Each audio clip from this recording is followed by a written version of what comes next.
Bismillahirrahmanirrahim. Innal hamdalillah nahmaduhu wa nasta'inuhu wa nastaghfiruhu, na'udzu billahi min shururi anfusina wa min sayyiati a'malina. Man yahdihillahu fala mudilla lahu wa man yudlil fala hadiya lahu. Wa asyhadu an la ilaha illallah wahdahu la syarika lah wa anna Muhammadan abduhu wa rasuluh. Raditu billahi rabba wa bil islami dina wa bi Muhammadin nabiyya wa rasula. Allahumma inna na'udzubika min ilmi la yanfa' wa min qalbin la ya'shaq wa min nafsin la tashba' wa min da'watin la yustajabu laha.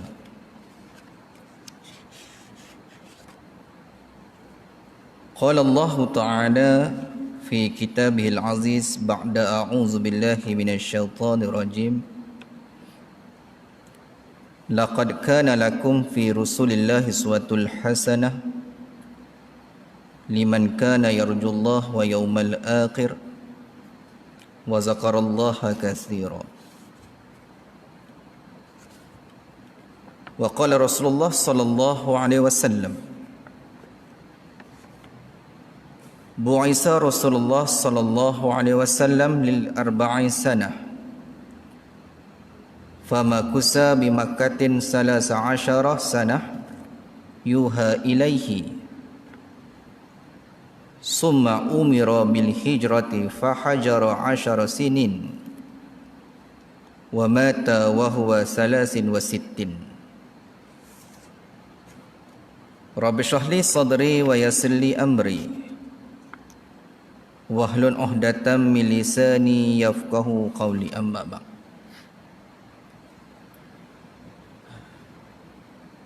Yang saya hormati pengurusi Masjid Muttaqin IOFC Kerupang, tuan-tuan imam, jawatan kuasa masjid,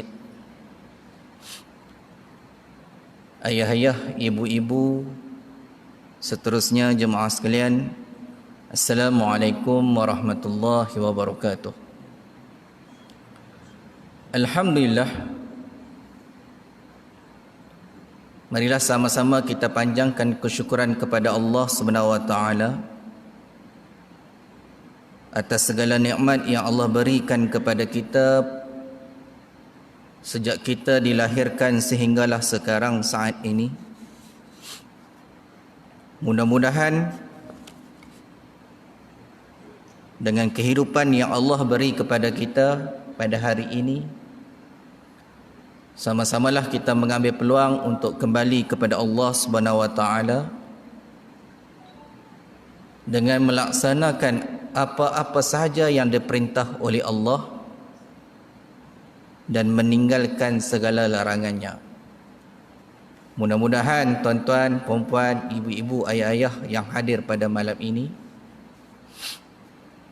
akan diangkat darjat menjadi Al-Muttaqin yang hakikinya. Al-Muttaqin itu adalah orang yang bertakwa. Dan tuan-tuan, puan-puan, ayah-ayah, ibu-ibu sekalian, jemaah sekalian yang mati Allah, untungnya pada malam ini, pada ketika dan saat ini, kita dipertemukan oleh Allah Subhanahu wa taala. Allah gerakkan hati kita, Allah gerakkan tubuh badan kita. Setelah selesai solat maghrib berjamaah, kita duduk sebentar sementara menunggu antara maghrib dan isyak. Allah beri kesempatan untuk mengisi ruang majlis ilmu, yang mana saya bagi tahu tuan-tuan, puan-puan, ayah-ayah, ibu-ibu sekalian beruntung ketika mana majlis ilmu sedang berlangsung, datanglah malaikat rahmat. Dia membuka seluas-luas sayapnya dan ada 3 perkara yang diminta malaikat tersebut kepada Allah Subhanahu Wa Taala. 3 perkara tersebut, tuan-tuan, puan-puan, ayah-ayah, ibu-ibu sekalian. Yang pertama, malaikat akan mendoakan, meminta kepada Allah Subhanahu Wa Taala yang hadir di saat ini dan ketika ini. Malaikat minta kepada Allah yang pertamanya untuk menghapuskan dosa-dosanya. Maka beruntunglah tuan-tuan, puan-puan, ayah-ayah, ibu-ibu sekalian yang hadir pada malam ini. Dan sekiranya yang di luar mendengar, saya menjemput, datanglah ke rumah Allah ini.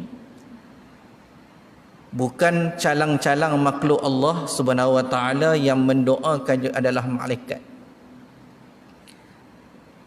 Makhluk Allah yang dibuat daripada cahaya an-nur yang tidak ada dosa.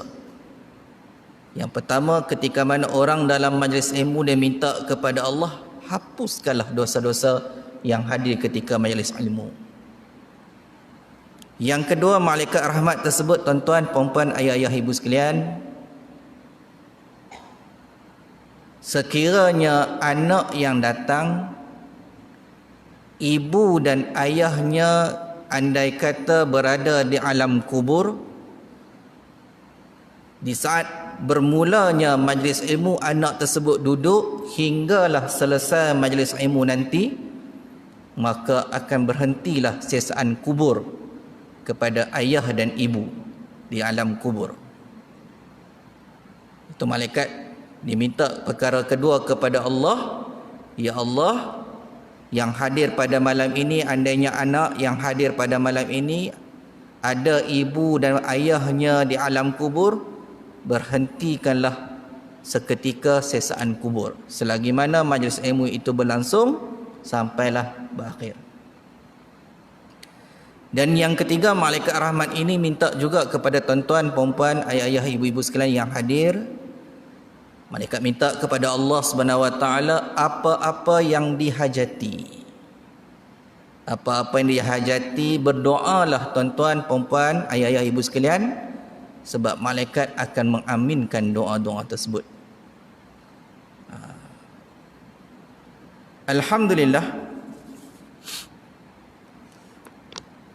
Saya mulakan tadi dengan satu hadis Nabi sallallahu alaihi wasallam. Sebelum tu saya minta maaf pada minggu lepas tidak dapat bersama tuan-tuan, puan-puan, ayah-ayah atas tuntutan tugas yang di luar kawasan. Saya mulakan hadis Nabi yang diriwayatkan oleh Imam Bukhari, hadis bernombor 3902. Bu'isa Rasulullah sallallahu alaihi wasallam li arba'in sanah famakusa bimakatin salasin asyaratus sanah yuha ilaihi summa umira bil hijrati fahajara asyara sinin wa mata wa huwa salasin wa sittin. Hadis diriwayatkan oleh Imam Bukhari ini membawa maksud Nabi sallallahu alaihi wasallam dilantik menjadi rasul pada usia 40 tahun. Dan baginda tinggal di Mekah selama 13 tahun dalam menyampaikan dakwahnya. Kemudian baginda menerima wahyu daripada Allah Subhanahu Wa Taala dan diperintahkan agar berhijrah. Maka baginda sallallahu alaihi wasallam berhijrah dan menetap di sana, iaitu ketika dahulu namanya Yathrib, sekarang dinamakan dengan Madinatul Munawwarah, selama 10 tahun. Lalu wafatnya baginda ketika berusia 63 tahun. Hadis yang diriwayatkan oleh Imam Bukhari, yang mana semua mengakui hadis yang diriwayatkan oleh Bukhari dan Muslim merupakan hadis-hadis yang sahih. Sengaja saya bawa pada malam ini tuan-tuan dan puan-puan, ibu-ibu, ayah-ayah sekalian, dalam bermulanya minggu ini, 2-3 hari ini, dalam radio ada 2 lagu sering dipasang. Yang pertamanya lagu tanggal 31. Sebab kita sekarang dalam bulan kemerdekaan. Mengambil peluang pada malam ini, saya menyatakan pendapat saya kepada tuan-tuan dan puan-puan tentang bulan kemerdekaan. Ini pendapat bukannya fatwa. Kalau fatwa tu yang dikeluarkan oleh mufti, pendapat ni ada betulnya dan ada salahnya. Cuma pendapat saya tuan-tuan dan puan-puan, ibu-ibu, ayah-ayah sekalian, bila datang saja bulan kemerdekaan, untuk menunjukkan semangat patriotik itu, kita mengibarkan jalur gemilang. Cuma pada saya, mungkin tidak pada tuan-tuan, perempuan, janganlah menjadikan bendera itu sebagai pakaian. Ada yang membuat sebagai sampin, ada yang membuat sebagai songkok. Dan sekiranya perkara itu pada saya berlaku, apakah nilai bendera jalur gemilang itu? Kalau dulu tuan-tuan dan puan-puan, ayah-ayah, ibu-ibu dan mati Allah sekalian, apabila kita berperang, di bawahnya panji ataupun bendera, ketika zaman Rasulullah, tidak boleh jatuhnya bendera itu di tanah, di permukaan tanah. Andai kata jatuh saja bendera tersebut, maka kalah, diisytihar kalah. Sebab itulah kalau kita tengok cerita zaman-zaman perang Salahuddin Al-Ayyubi ke, cerita perang-perang dulu-dulu, maka yang nak memegang panji itu ataupun bendera itu bukan calang-calang orang. Kan kita tengok kalau potong sebelah tangan, dia pegang tangan sebelah, dua-dua belah tangan dia potong, dia kepit macam-macam. Sebab jatuhnya bendera tersebut isytihar kalah. Begitu juga yang berlaku sekarang, saya menggalakkan mengibarkan jalur gemilang mana-mana sahaja, cuma bila dipasangnya di kereta, di motor, andai kata terjatuh, ataupun tuan-tuan, perempuan, ayah-ayah, ibu sekalian, nampak benda tersebut terjatuh, berhentilah sekejap, tolong pungut. Bila nampak dilanggar oleh kereta, lori, rasa ya Allah, inikah bendera aku yang aku selama ni duduk? Kan? Itu tanggal 31 lah.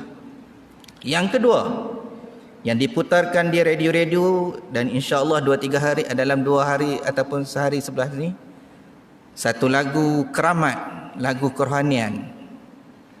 Mungkin sudah di semalam sudah disentuh oleh tuan guru saya, Ustaz Syahirul, kan? Tentang Muharram, bulan Muharram, kan sering dinasyidkan bulan Muharram tersebut, penghijrahan Rasul sallallahu alaihi wasallam daripada kota suci Mekah ke kota Madinah. Baik, hadis yang saya bacakan tadi nak bagi tahu kepada individu ataupun sekumpulan manusia yang baru-baru ini, dengan saya tidak tahulah apa ni istilahkan kepada mereka ini, yang mengatakan Nabi ini seorang pelarian. Sedangkan dalam hadis tersebut, Nabi diperintah, diwahyukan oleh Allah Subhanahu Wa Taala untuk berhijrah. Nabi tak lari. Kalau tuan-tuan, perempuan, ayah-ayah, ibu-ibu sekalian, lihat sejarah, baca sirah, Nabi dan juga sahabat karibnya Sayyidina Abu Bakar As-Siddiq, merupakan juga dia punya ayah mertuanya, kan? Mereka ini berhijrah yang paling akhir. Paling akhir. Kalau nak melarikan diri, awal-awal sudah lari. Tapi Nabi tak. Nabi tunggu perintah Allah Subhanahu Wa Taala, wahyu Allah. Kerana wahyu tersebut seorang Nabi patuh, maka dia berhijrah. Maka dia bukanlah pelarian. Kena ingat tu.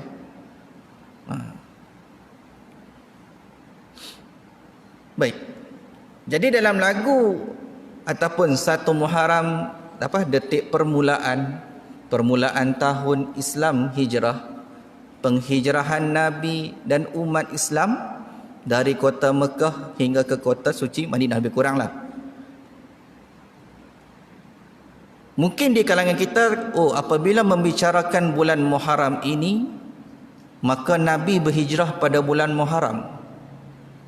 Kalau kita baca sirah tuan-tuan, puan-puan, ayah-ayah, ibu-ibu sekalian, Nabi berhijrah bukan bulan Muharram. Nabi berhijrah pada Rabiul Awal. Nabi berhijrah pada Rabiul Awal. Cuma detik permulaan hijrah itu, orang Islam yang Nabi minta mereka berhijrah bermula 1 Muharram. Al-Hafiz Ibnu Katsir mengatakan, waqad kanat hijratuhu alaihi salam fi syahri Rabiul Awal sanata 13 min ba'isati alaihi salam wa zalika fi yaumil isnain. Dalam satu kitab Ibnu Katsir, iaitu Al-Bidayah wal Nihayah, mengatakan adapun hijrah Nabi sallallahu alaihi wasallam adalah pada bulan Rabiul Awal, tahun ke-13 setelah perutusan baginda sallallahu alaihi wasallam sebagai rasul, dan ia berlaku pada hari Isnin. Saya ulang sekali lagi, yang kita nyanyi, yang kita nasyid yang bulan Muharram itu penghijrahan Nabi dan umat Islam. Sejarahnya, Nabi akhir sekali berhijrah dengan Saidina Abu Bakar ketika Rabiul Awal. Cuma permulaan itu berlaku pada bulan Muharram. Baik.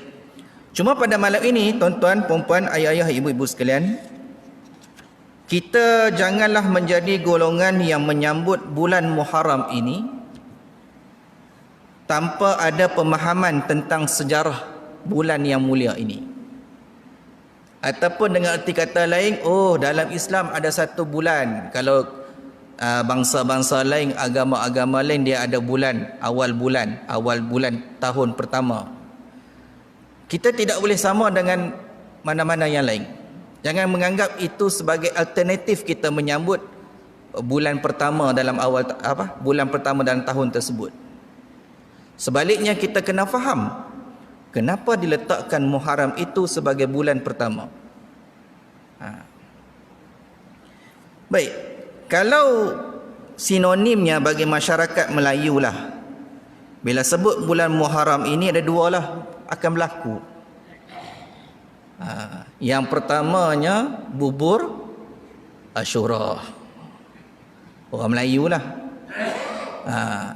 Kalau tempat saya belah utara tu, yang sekarang ni mungkin dah PKP ketat dah tu, dipanggil bubuk sora kan. Bubuk sora, bubur Asyura. Asyura tu 10, yang kebanyakan mengadakan majlis bubur Asyura, membuat bubur tersebut pada 10 Muharram. Bubur Asyura. Yang keduanya yang sering berlaku pada bulan Muharram bagi masyarakat kita adalah doa akhir tahun dan awal tahun. Kita akan perinci lebih sikit. Baik. Cumanya saya nak berkongsi dengan tuan-tuan, puan-puan, ayah-ayah, ibu-ibu sekalian. Saya tidak mahu menceritakan tentang peristiwa hijrah Nabi itu. Saya rasa semua tahu tu. Kan? Saban tahun para ustaz asatizah menceritakan benda yang sama. Kan? Nabi dia tidur, kemudian dia menyuruh Ali tidur tempatnya. Kemudian dia baca dalam surah Yasin satu sepotong ayat Yasin tersebut, wa ja'alna min ba'idihim tu. Kan, tabur supaya pemuda-pemuda kafir Quraisy, Nabi bersembunyi di Gua Sur. Nabi teruskan perjalanan, ada seorang kafir Quraisy yang cuba nak membunuh Nabi. Kan, saya tidak mau bincang tu, semua itu sering diperdengarkan. Cuma saya nak kaitkan sikit tentang Muharram tu. Kita kena faham nilai bulan Muharram itu. Orang pertama yang mencipta ataupun memperkenalkan kalender hijrah ini adalah Saidina Umar Al-Khattab. Umar ni Bulan-bulan ni ada. Muharram, Sya'ban, Rajab, Syawal tu semua ada. Ada. Zaman-zaman Arab jahiliah dulu sudah ada bulan ni. Cuma tidak ada penyusunan. Yang mana yang pertama. Maka Umar ni dia ada dua peristiwa berlaku pada dia. Sebelum dia nak mencipta ataupun memperkenalkan kalender hijrah, sebelum dia nak meletakkan bulan Muharram tu sebagai bulan pertama dalam tahun. Yang pertama, Umar ketika mana menjadi Amirul Mukminin ni, Amir Mukminin ni, khalifah. Satu hari dia terima surat daripada dia punya gubernur tentang pengumpulan harta. Dalam surat tersebut dia tulis bulan Sya'ban. Bulan kan saya kata bulan tu sudah ada daripada zaman Arab jahiliah lagi. Cuma tahun tu hijrah tu belum ada. Maka Umar bila terima bulan Sya'ban dia baca, ni Sya'ban bila ni? Sya'ban tahun ni ke, Sya'ban tahun lepas ke, Sya'ban tahun akan datang. Kemudian ada juga Sayyidina Umar ni bila dia tulis surat kepada gubernur-gubernur dia yang lain pun sama juga kekeliruan. Bila nak sebenarnya tugasan tersebut. Maka Umar ni seperti mana yang kita tahu, dia ni seorang yang bukanlah cerewet, tapi dia ni detail orangnya. Contohnya kalau dalam bab solat, kan, bila dia sebut saf tu, luruskan saf itu, dia nak pasti betul-betul lurus saf tu. Apa dia buat? Dia cabut pedangnya, dia letak di garisan, dia tarik. Kalau kau limpas saja garisan tersebut, terpotong-terpotonglah. Itu Umar. Sikap Umar begitu, dia teliti.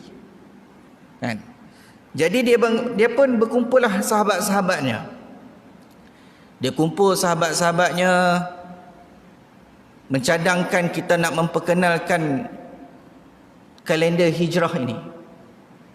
Masing-masing bagi cadanganlah. Ada yang mengatakan kita letaklah tahun kelahiran Nabi sebagai bulan pertama. Ada yang meletakkan kata bulan Safar, ada yang meletakkan pelbagailah.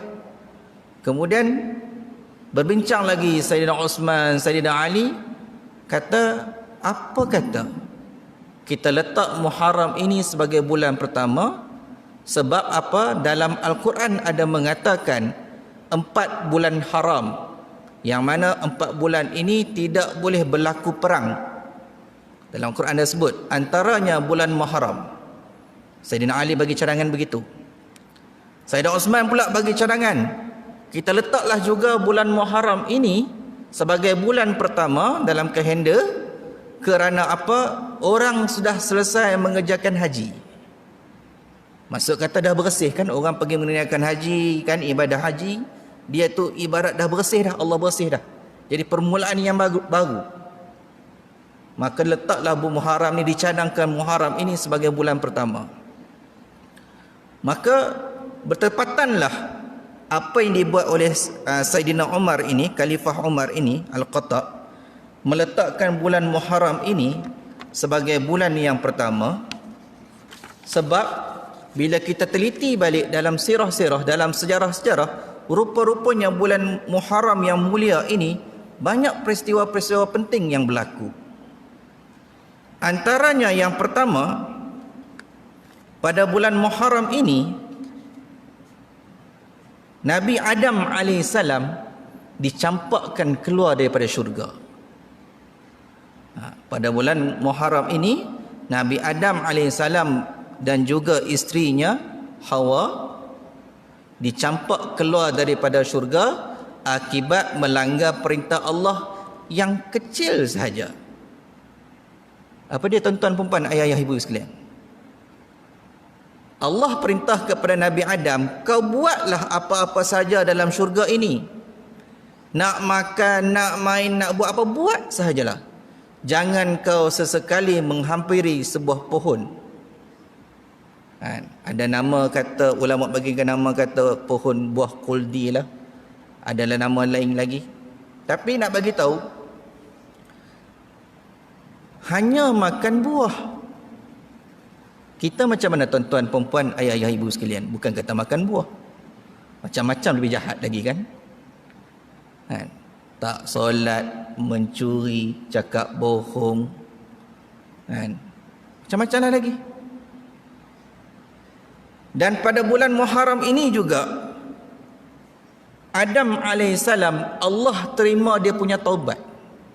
Kalimah taubat dia, yang selalu dibaca dalam doa oleh imam bila kita sebut Rabbana zalamna anfusana wa illam taghfir lana wa tarhamna lanakuna minal khasirin.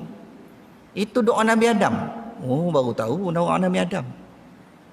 Nabi Adam dia baca. Ada riwayat mengatakan 40 tahun kerana makan buah kuldi lah, kita bagi nama buah kuldi. Ataupun nama lain, ada lagi nama lain kah? 40 tahun Rabbana zalamna anfusana wa illam taghfir lana wa tarhamna lanakuna minal khasirin. 40 tahun tuan-tuan, perempuan, ayah-ayah, ibu sekalian. Selepas 40 tahun barulah Allah terima kalimah taubat tersebut.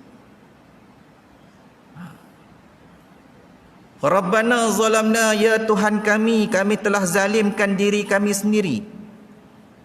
Wa illam taghfir lana wa tarhamna, jika engkau tidak mengampuni kami dan engkau rahmatkan kami, lanakuna minal khasirin, tentulah kami menjadi orang yang merugi.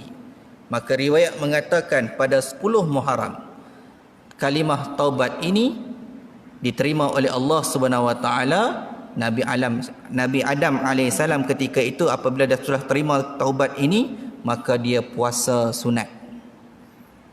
Itu permulaan puasa sunat tu. 10 Muharram dia tak kacau pun bubuk Asyura. Baik, kemudian peristiwa lain lagi yang berlaku ketika mana 10 Muharram, iaitu apabila Nabi Musa AS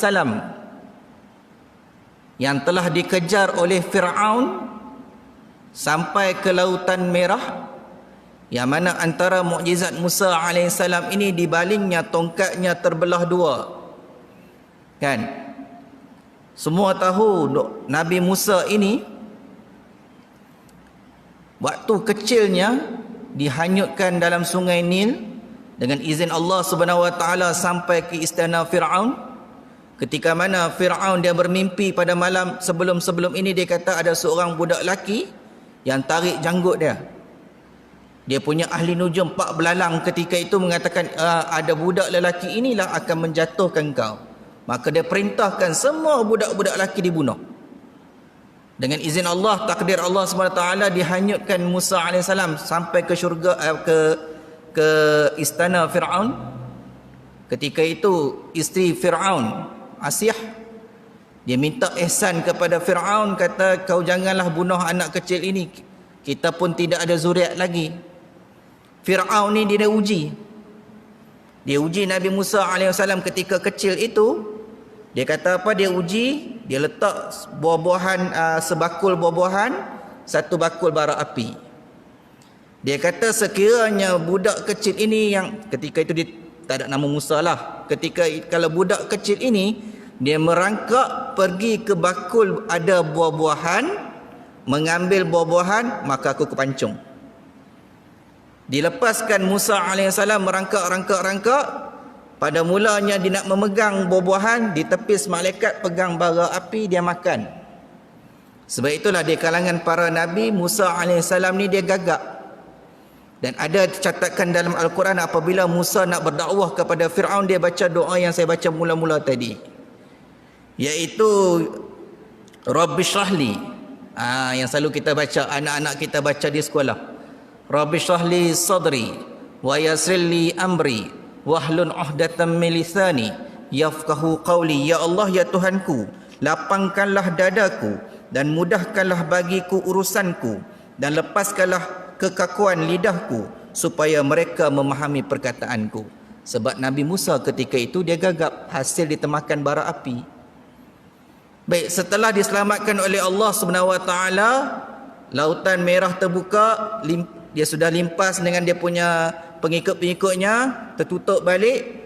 meraihkan kesyukuran Nabi Musa alaihissalam selamat daripada dikejar Firaun, jatuh pada 10 Muharram.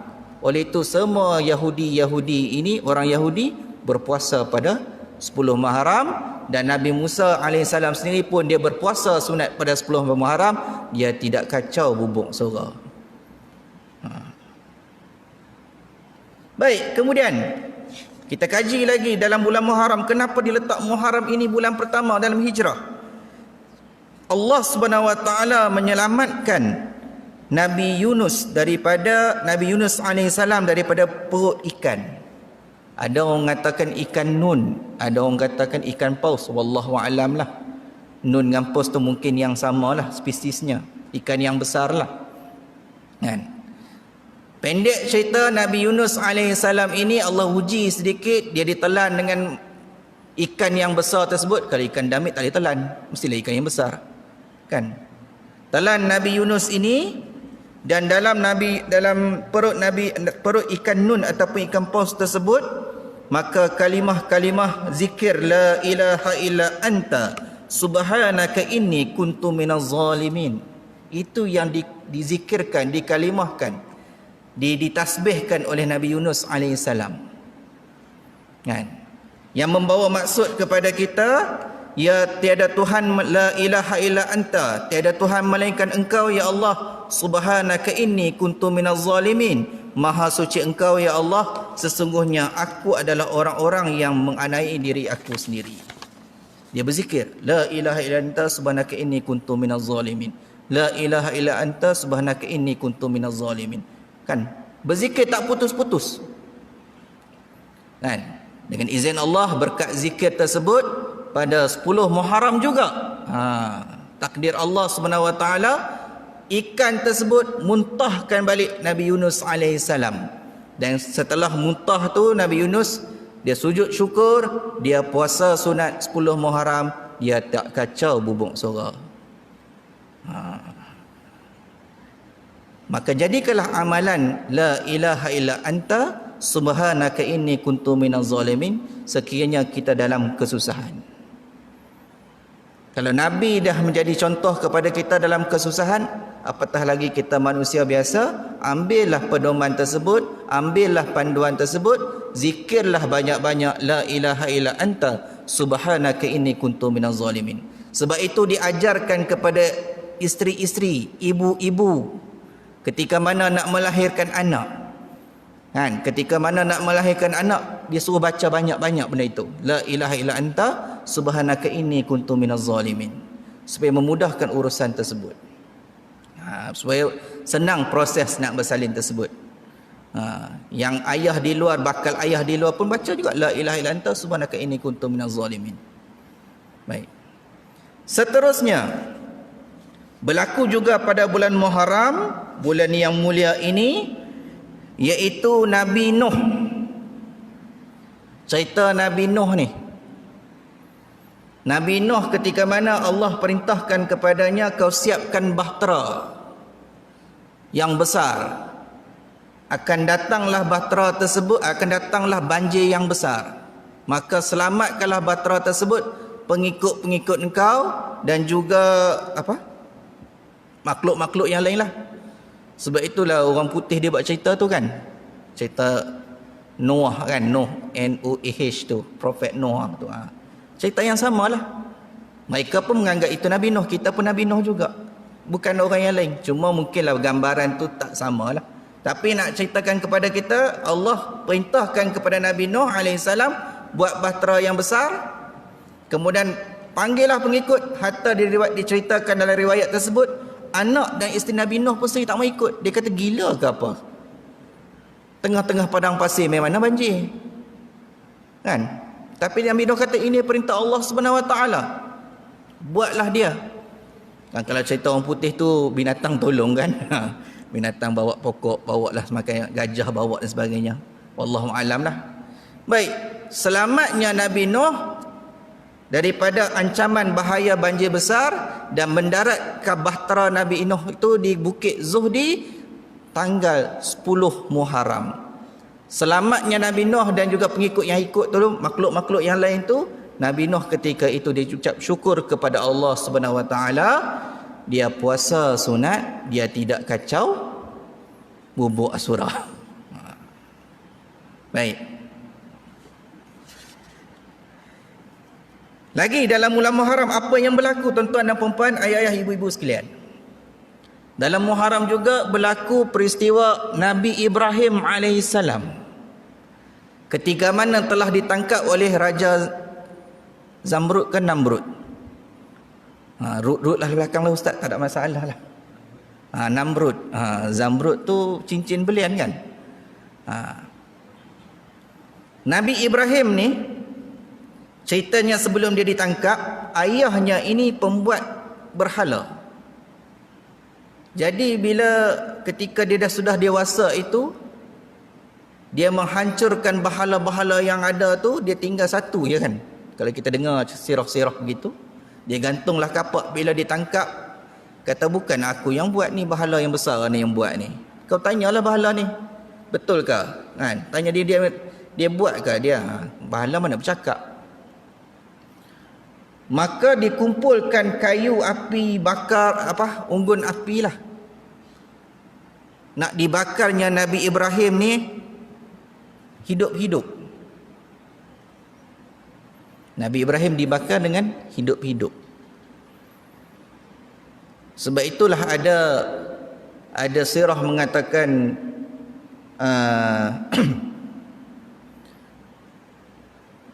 wallahu alam lah, betul tak betul saya tak kajilah pula. Yang cicak ni ketika mana api tu ditiup-tiup bagi bara besar lagi. Sebab itu disunatkan bila jumpa cicak ni bunuhnya dia. Wallahu alam lah, saya tak kajilah kesahihannya. Cuma itu yang diceritakan oleh orang-orang kita ni. Dan Nabi Ibrahim dia baca, ya narukuni bardan wa salaman ala Ibrahim. Itu doa tu tuan-tuan. Kalau terkena api. Ya narukuni bardan wa salaman ala Ibrahim. Saya rasa sampai sudah waktu isyak. InsyaAllah kita bersambunglah nanti. Apa yang baik itu datang daripada Allah SWT. Yang lemah itu datang daripada saya sendiri. Saya sudahi dengan tasbih kafarah dan suratul asr. Subhanakallahumma hamdika asyhadu an la ilaha illa anta astaghfiruka wa atubu ilaik. Wal 'asr inna insana lafi khusr illa alladhina amanu wa 'amilus salihati. Assalamualaikum warahmatullahi wabarakatuh.